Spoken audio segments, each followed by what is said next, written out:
Assalamualaikum warahmatullahi wabarakatuh. Yang terhormat Ibu Meta Malihatul Maslahah MA selaku dosen pengampu mata kuliah Psikologi Kepribadian. Di sini kami akan memaparkan jurnal kami yang berjudul Peran Orang Tua dalam Membentuk Kepribadian Anak. Sebelumnya, izinkan saya untuk memperkenalkan anggota kelompok saya, yaitu saya Ainia Nurusnaini NIM 12 dan Reza Nidaul Inayah NIM 23.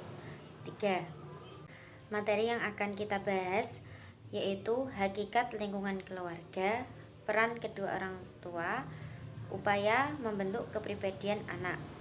Hakikat lingkungan keluarga. Keluarga merupakan lingkungan pendidikan pertama bagi anak. Pengaruh keluarga sangat besar dalam fondasi pembentukan kepribadian anak. Lingkungan keluarga bersifat primer dan fundamental. Disitulah anak dibesarkan dan memperoleh penemuan awal serta belajar yang memungkinkan pertumbuhan dan perkembangan diri kepribadian selanjutnya. Kedua orang tua memiliki peranan penting dalam pembentukan kepribadian anak. Orang tua merupakan figur bagi anak karena orang tualah yang mengasuh dan mendidik anak sejak kecil. Kepribadian anak tergantung bagaimana orang tua mendidik dan membiasakan anak tersebut. Dengan demikian, keluarga mempunyai peranan dan kewajiban yang tidak kecil, karena baik buruknya atau sukses tidaknya anggota keluarga merupakan tanggung jawabnya. Dalam hal ini, kedua orang tua, ayah sebagai kepala keluarga dan ibu sebagai kepala rumah tangga, memang dituntut untuk mewarnai keluarganya dengan nilai-nilai akhlak yang baik dan mulia. Dalam Quran surah Al-Ahzab ayat 72 yang berbunyi, Bismillahirrahmanirrahim, Inna aradnal amanata 'alas samawati wal ardi wal jibali fa'abaina an yahmilnaha wa ashfaqna minha wa hamalahal insanu innahu kana zaluman jahulan. Artinya, sesungguhnya kami telah menawarkan amanat kepada langit, bumi, dan gunung-gunung, tetapi semuanya enggan untuk memikul amanat itu dan mereka khawatir tidak akan melaksanakannya. Lalu dipikullah amanat itu oleh manusia. Sesungguhnya manusia itu sangat zalim dan sangat bodoh. Quran surah Al-Ahzab ayat 72. Amanat yang dimaksud dalam ayat ini itu adalah tugas keagamaan. Tugas keagamaan bukan hanya mengajarkan tentang ibadah akhirat, namun juga ibadah duniawi, termasuk dalam membentuk anak menjadi pribadi yang mandiri. Maka dari itulah peran keluarga dalam proses pembentukan kepribadian anak sangat besar. Keluargalah yang menyiapkan perkembangan kepribadian anak sejak dini. Seorang anak itu memiliki kepribadian yang berbeda-beda. Nah, dalam pembentukan kepribadian anak sendiri itu dipengaruhi oleh beberapa faktor. Menurut Sarkawi, faktor yang mempengaruhi pembentukan kepribadian anak itu ada dua, faktor internal dan faktor eksternal. Faktor internal adalah faktor yang berasal dari dalam diri sendiri. Faktor internal ini biasanya merupakan faktor berupa bawaan. Yang kedua adalah faktor eksternal. Faktor eksternal adalah faktor yang berasal dari luar. Faktor eksternal ini biasanya merupakan pengaruh dari berbagai media audiovisual. Selanjutnya adalah peran kedua orang tua. Orang tua merupakan pendidik utama dan pertama bagi anak-anak mereka. Karena dari merekalah anak mula-mula menerima pendidikan. Dengan demikian, bentuk pertama dari pendidikan terdapat dalam keluarga.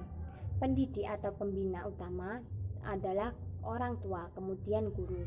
Semua pengalaman yang dilalui anak pada masa kecilnya akan menjadi unsur penting dalam kehidupan pribadinya. Dengan adanya kesadaran orang tua tentang memberikan contoh yang baik bagi anak dan menjaga serta memperhatikan perkataannya, sikap dan perbuatan mereka di depan anak-anak, orang tua juga harus menyadari bahwa anak-anak belajar dari apa yang mereka lihat dan apa yang mereka dengar dari lingkungan keluarga dan lingkungan sekitarnya. Memahami substansi kandungan firman Allah Subhanahu wa taala dalam surah At-Tahrim ayat 6 sebagaimana disinggung di atas, maka dapat disimpulkan bahwa pada dasarnya tugas-tugas dan kewajiban orang tua sebagai home base keluarga dapat dikelompokkan antara lain sebagai berikut. Yang pertama, sebagai pemelihara dan pelindung keluarga. Orang tua sebagai kepala keluarga memiliki tugas dan fungsi sebagai pelindung serta pemelihara anggota keluarganya, baik moral maupun materialnya. Karena hanya dengan jiwa yang terlindungi dan merasa amanlah anak akan dapat tumbuh menjadi kepribadian yang baik dan stabil. Menghormati privasi anak sebagaimana orang tua menginginkan anaknya menghormati privasinya. Yang kedua ada sebagai pendidik.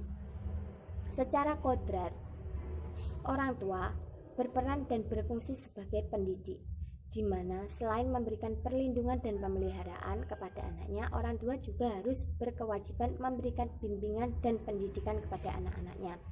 Karena melalui pendidikan ini, anak akan memperoleh pengalaman dan dapat mengembangkan diri secara aktif dan optimal. Sebagai pendidik, orang tua harus mewariskan nilai-nilai kepada anak melalui latihan-latihan atau pembiasaan. Selanjutnya adalah upaya membentuk kepribadian anak.